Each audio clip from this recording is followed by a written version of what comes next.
Good to go. Thank you. Okay, so I want to go ahead and welcome everybody to the City Council Finance Committee meeting of Thursday, March 18th, 2021. I'm filling in for Mayor Clark at the moment. And we have 4 items on the agenda today. First item is a discussion regarding a city business license. So I believe we have staff here to talk about this with us. Yes, thank you. We've talked about this in years past about whether or not we want to institute a general business license. I think some of that has been to help us identify businesses. Certainly that would have been helpful in our COVID relief efforts with small businesses, to have a list to identify them, things like that. And that was requested to be on this agenda again. I had my intern do some research on what other cities in Oklahoma have. It looks like maybe only one other city that she looked at had a general business license. As you all know, we have licenses for a lot of businesses, but only specific types of businesses. And that seems to be a similar approach in other cities. Yukon does have a general business license. And I believe this memo was uploaded to your iPad, so you may have seen it already.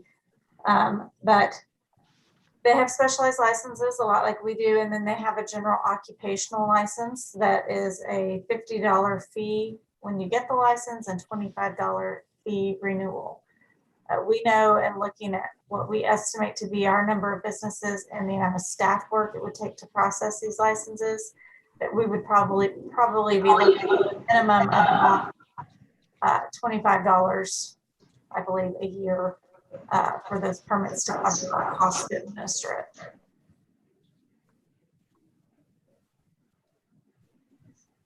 Okay, thank you, Catherine. Are there any questions from committee members about this? Comments? You can't see anything.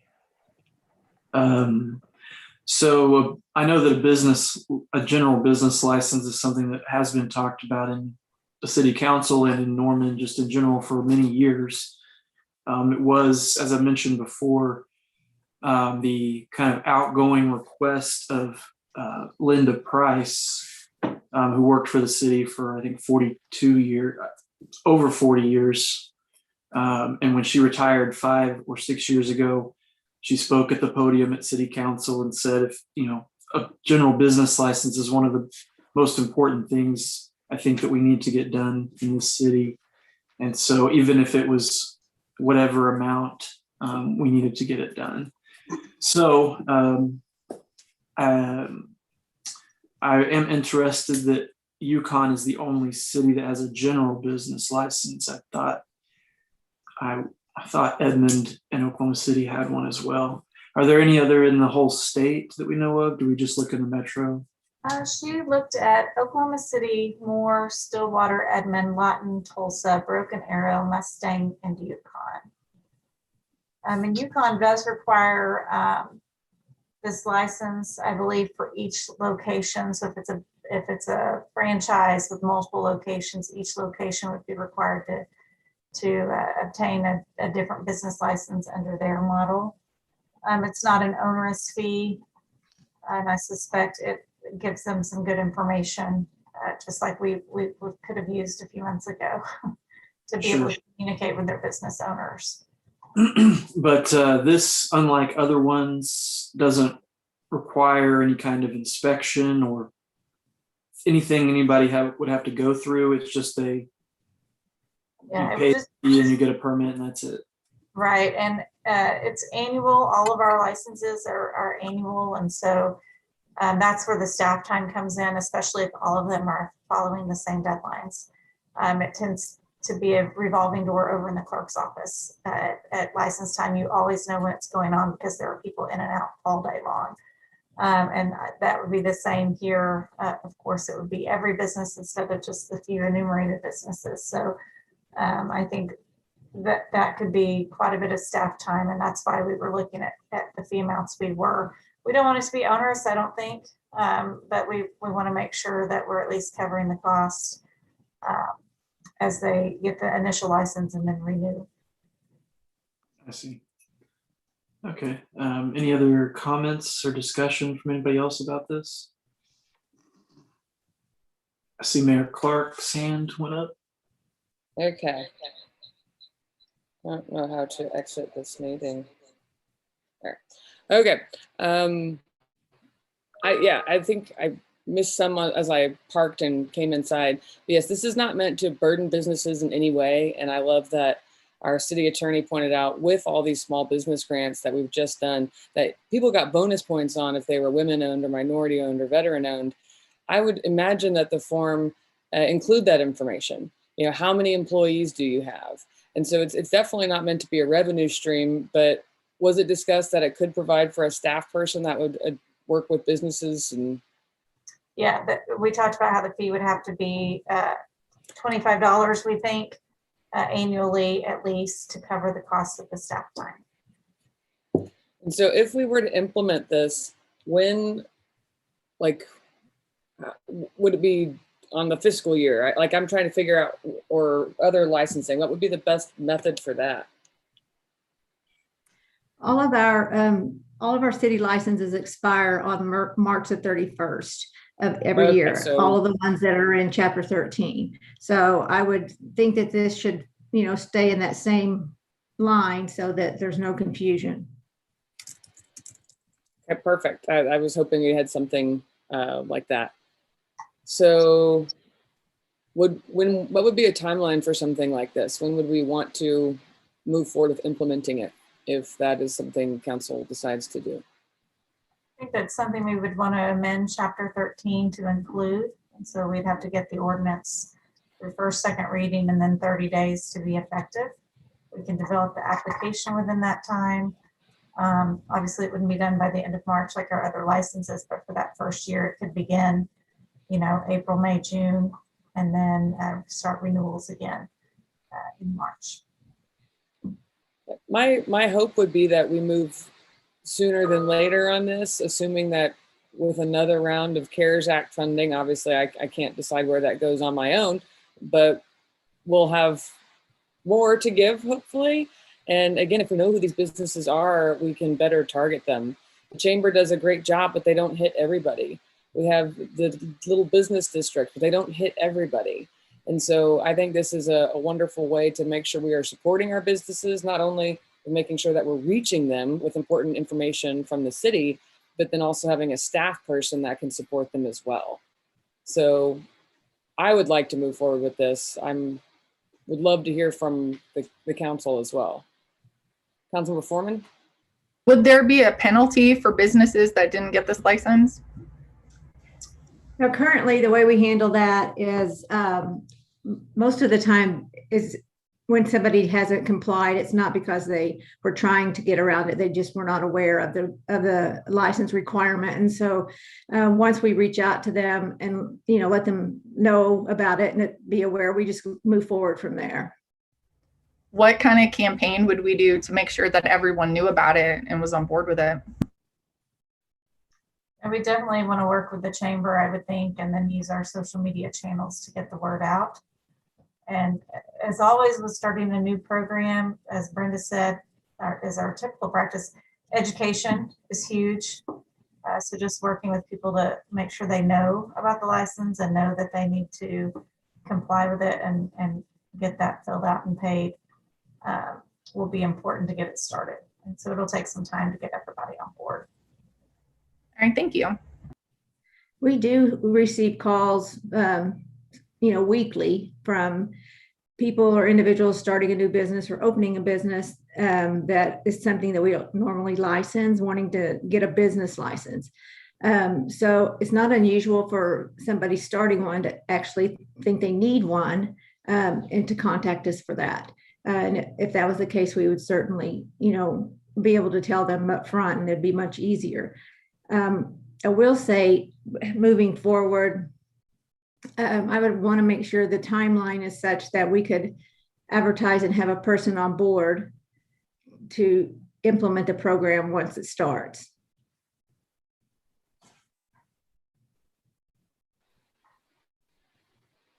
Okay. So that would be probably a city manager question. If we were wanting to hire someone, how quickly could that happen? I think relatively quickly, and 90 days, the body would be on board. We have talked about our software capabilities in the new Tyler Technology Suite, so we have the mechanism by which to do it. Probably to do it well in a city our size, full-time gig, and our goal would be to break even in the process and have a database that would be valuable to lots of end users at the end of the day. So I think, potentially 90 days from the day we fly the position, we could be up and running. I think, again, this position will be huge as we support our businesses continuing to recover from COVID-19. So I like that timeline a lot. Councilmember Nash. Yeah, this database that we put together of businesses in Norman, that wouldn't be accessible by third parties, would it? It would become public record in most cases, and I'll let Catherine correct me. And honestly, what I've seen in other communities in California, business license is usual and customary among just about every city. Typically not, it's $25 every renewal period. That seems to be kind of in line with my history in those programs. And we had lots of requests, and typically people would come in and buy reports for a list of all the businesses. They used it for business to business marketing. Even chambers of commerce were big fans of that list because they knew when new businesses were added that the chamber would approach them to participate in chamber membership. Yeah, the Open Open Records Act would require that to be an open record. We can redact certain personal information if there's information on there, financial information, things like that, social security numbers, that kind of thing. I don't think we would be asking for that kind of information, but if we had it, we would redact that. So it would be a listing that was available. That would be correct. There's currently a provision in the code in Chapter 13, which is the licensing chapter, that makes the information provided to the clerk's office for purposes of obtaining a license to remain confidential. So what we would be providing under an open records request would just be a list of the business names and locations. Okay, and with the database of the businesses, are we going to be collecting information such as annual sales or revenue, or how long they've been in business? Any way to be able to filter out sort of the businesses that are businesses by name but aren't really active in conducting business? I've seen programs where they can check a box if they are an inactive business and either don't pay a fee, but we keep them in the system. If they say my name's still a valid business name, but I'm not currently in operation. So over time, you can develop categories, what box they check. You can even develop questions on the application process to identify service businesses, retail businesses, healthcare related. So you can kind of fine tune that as you go to be able to answer questions in the future. Okay, because there's a lot of businesses that are registered as businesses, but people don't actually actively engage in that business. And if we're wanting to get an idea of the landscape of the businesses in Norman, that's going to kind of obfuscate our ability to see that.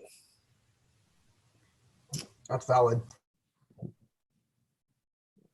That's all I got. Thank you. Councilmember Holman.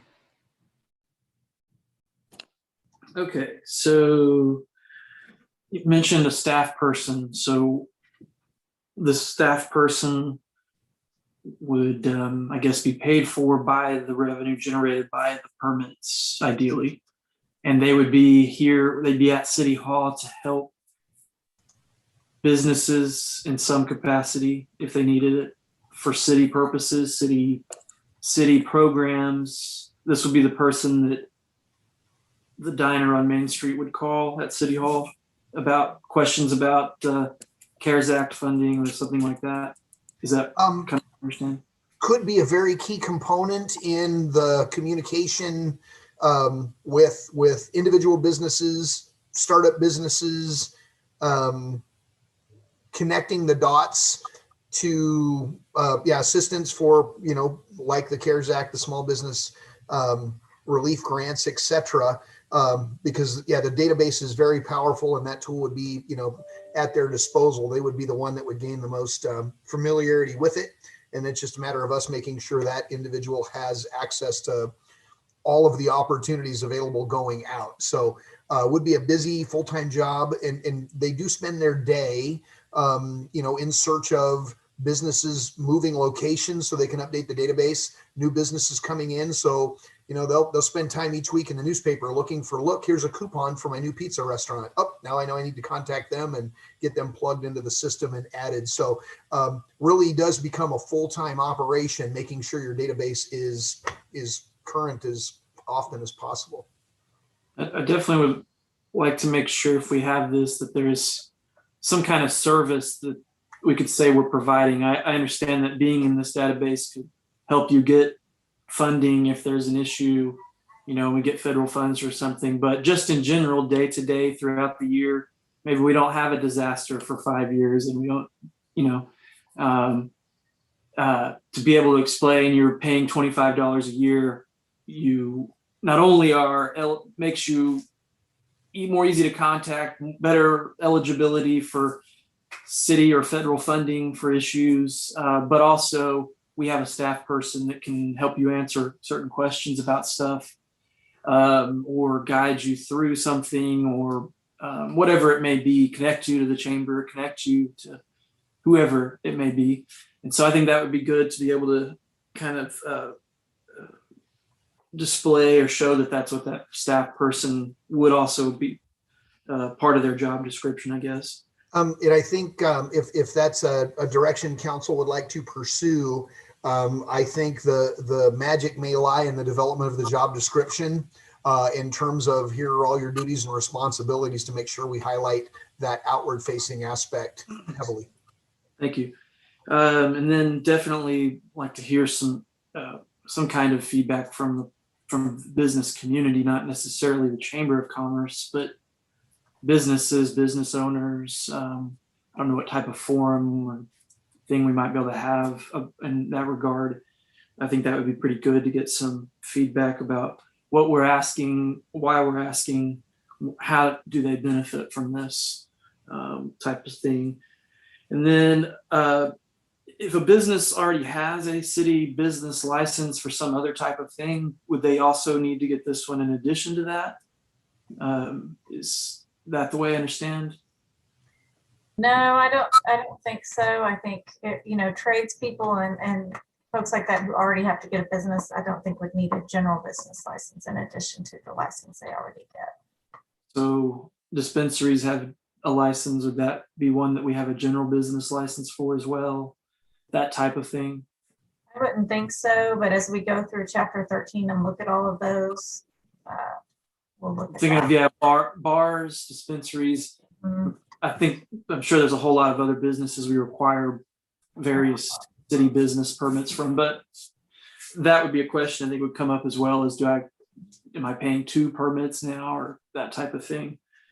And then I would like to know maybe a more broad look at Texas, Colorado, Kansas, Arkansas, and maybe the Big 12 cities, the Big 12, 10, whatever. If any other Big 12 cities have a business permit, college towns like us types, and then some of our surrounding states, I think that would be some helpful information. And then also to Councilor Nash's point about what would be on this, is it just like the name of the business and the address and the contact person? Is that what we're looking for, or would it be more detailed information than that? The only other information I would think would be, are you women owned? Are these specific categories? I think that would help us. And then the number of employees. I don't think it needs to have anything to do with their revenue, or maybe like a general description of what your business is, just very basic information. And I'll mention with that position, I know that Sarah Kaplan has worked with either More Norman or Pioneer Library System with these little workshops on how to start a business. So we could take that off her plate and move that over. And I would hope that this person would be in the development center where all the licenses are. So, okay, all right. Yep. Anything else? And of course, the real estate in the interim while the remodel is taking place will be the most challenging component, but we do see how it would fit nicely in the new expanded environment. Yeah. If you look in that memo that we uploaded to your iPads, there is a link to the Yukon application. Brenda and I like that application a lot. You can get an idea of what kind of information they ask for. It doesn't have the, women-owned, minority-owned, veteran-owned, which, and that can of course be added, but it does kind of give you an idea of what kind of basic information we might want from the application. Nothing to do with revenue or things like that. Okay, and my last one is the voluntary versus mandatory. We might consider doing some sort of initial voluntary sign up, and then it's going to become mandatory if that's the consensus. I think that we all hear back. Then if that's the direction we want to go, but that might be one path that can make it more appetizing to some businesses that may be struggling. I mean, pay us $50 and the next another $50. I'm not sure. So that's just one thing to think about, perhaps, as we proceed through this conversation. But I'm really glad we're having it. Thanks. I think that the downside to a voluntary would be we wouldn't have that source that we're paying the business person. So that would make that a little unreliable with that. And I know, and like I said, I hope we don't have emergencies for another 5 years, but it could be just general city information. Like we're about to do Porter Street. We could have emails on and contact information on hand to let them know about upcoming construction or important elections or anything business related. So another use for it. Councilmember Hall. Yeah, I appreciate all the questions that have been asked so far. So you've touched on some things that were on my list, but I am interested in the organizational chart piece, which we just mentioned briefly. So, where would this person fit within the organizational chart? We did mention that we do have a retail marketing coordinator already. And so what would be, how would we anticipate how those two positions work together? Would they be in the same department? Would this be an opportunity to reimagine that job description if we had extra staff support? So I was just wondering about that. Mayor, if you don't mind, I will say that when we looked at the fee, as mentioned earlier, we were not trying to, we were trying to look at a break even, but if you're looking at not requiring businesses that already have licenses to get another license, and you're looking at this person to do more than just issue license and take money, I think you're looking at a higher fee, because I think you're going to have to pay them more than just a little like an admin permit. So you probably need to go with a fee more like $50. Council, there is a strategy that other cities have used that actually has a graduated scale based on your business's gross receipts. So it can be a one size fits all. You could also have a couple of tiers in there. If you make over $500,000 a year, over $1 million a year, it's a higher fee. So there's a couple of different ways we could approach the fee schedule to cover the cost of the entire program.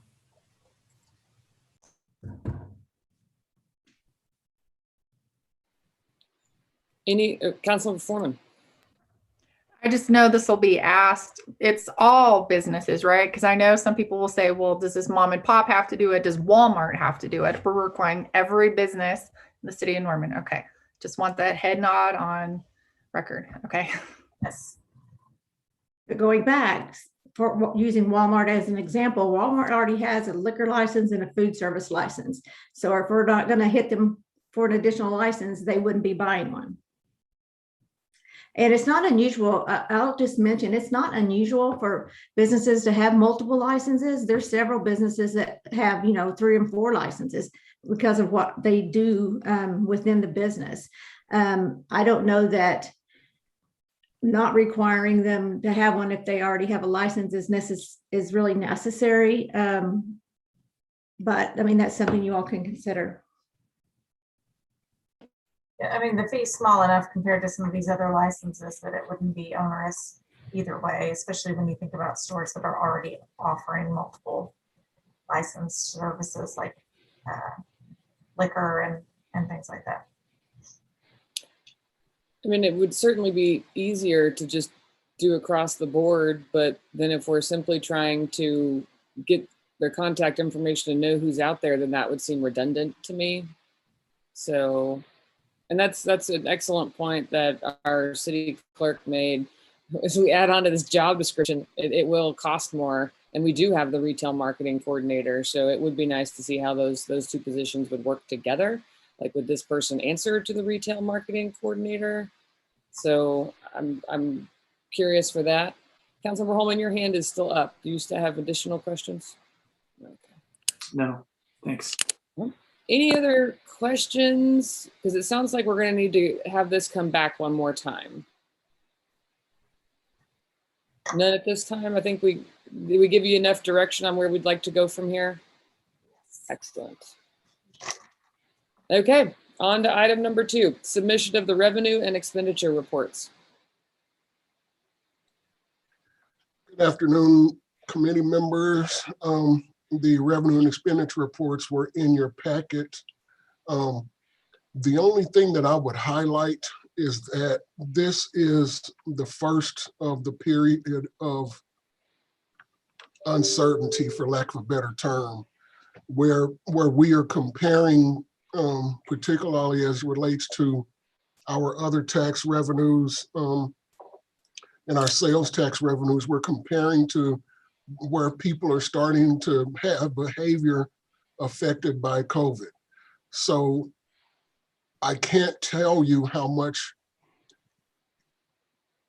we are misleading when we're comparing to last year, but just know that I am not confident that we're painting a real good picture of how good or bad our financial position is when we're comparing to last year. Sales tax, for example, we're now comparing to January of last year when news was starting to come out about this virus thing, and people were starting to pull themselves in. And for the shared taxes and other taxes, it's starting to reflect the receipt of the CARES Act money and that sort of thing. So that's really misleading. But it's just, we don't know, this is that thing where this is how we've always done it. We've compared to last year. And we will think about how we might go forward with comparing to 2 years ago or something like that. But it's just that the facts are what they are, the numbers are what they are. But when we're comparing to such an unusual and extraordinary period, I don't know how good a picture you're getting. And that's a concern to me. And just know that we will continue to present the information to you, but I just have a concern about how, boy, we're up 40%, but we have a $4 million grant in there. That's one-time money that's painting a misleading picture. You're going to see a sales tax this month where we were up 11%, but if we were down 11% this year, down 11% last year and up 11% this year, that means we're flat. So just know that the numbers will continue to be presented to you, but I would caution you to have the same questions behind those numbers that I do.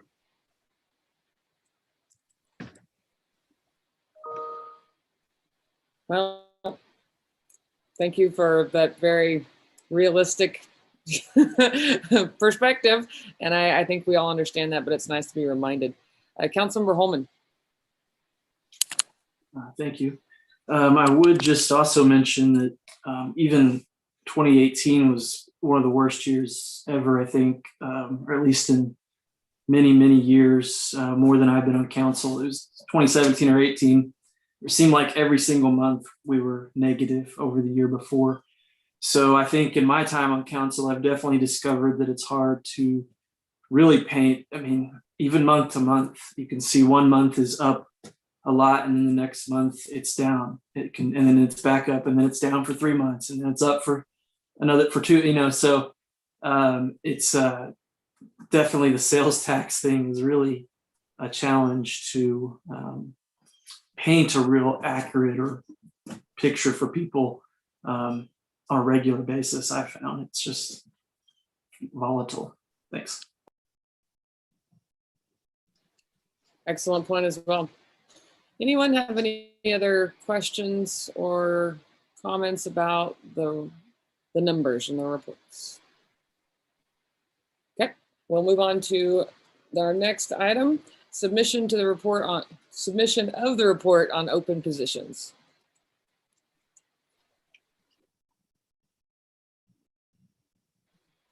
Anyone got any thoughts, questions? I see Gayla on the call, but I don't know if Daryl, you're muted.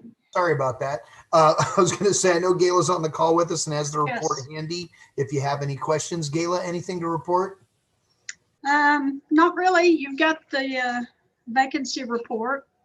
Of course, a lot of it's already changed. It changes daily. So we filled a lot and we've got some new ones open. So if you have any specific questions, I'd be glad to answer them.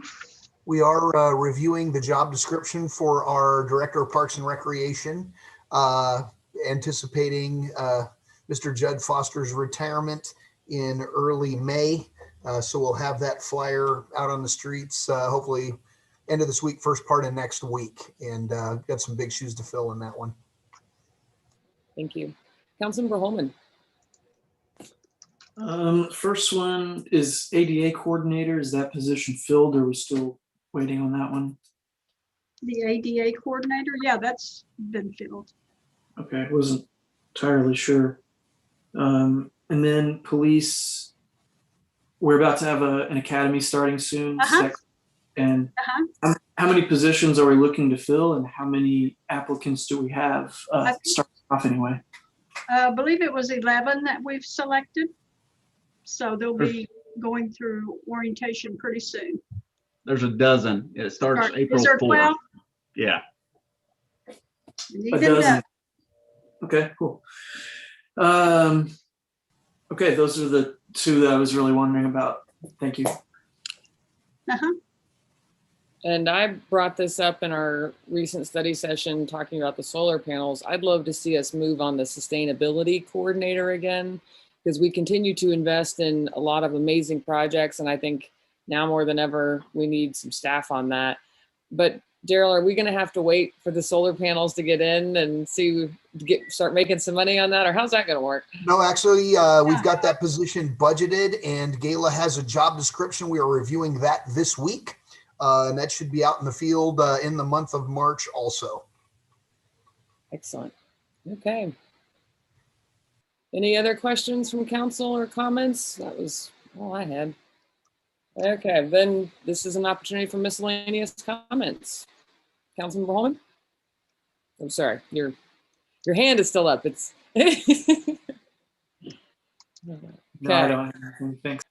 No worries. Councilmember Hall, did you have anything? No, okay. Nash, Foreman.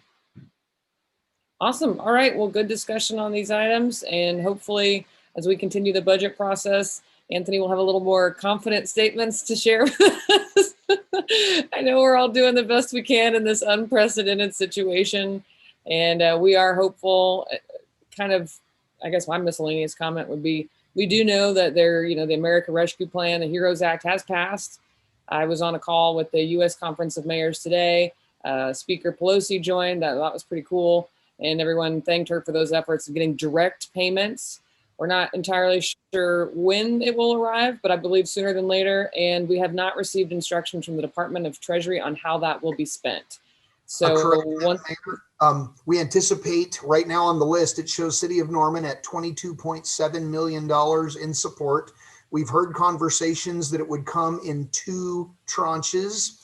Our recognition as a CDBG entitlement community allows for us to receive the direct distribution, so we don't have to apply or wait for the state to distribute those dollars.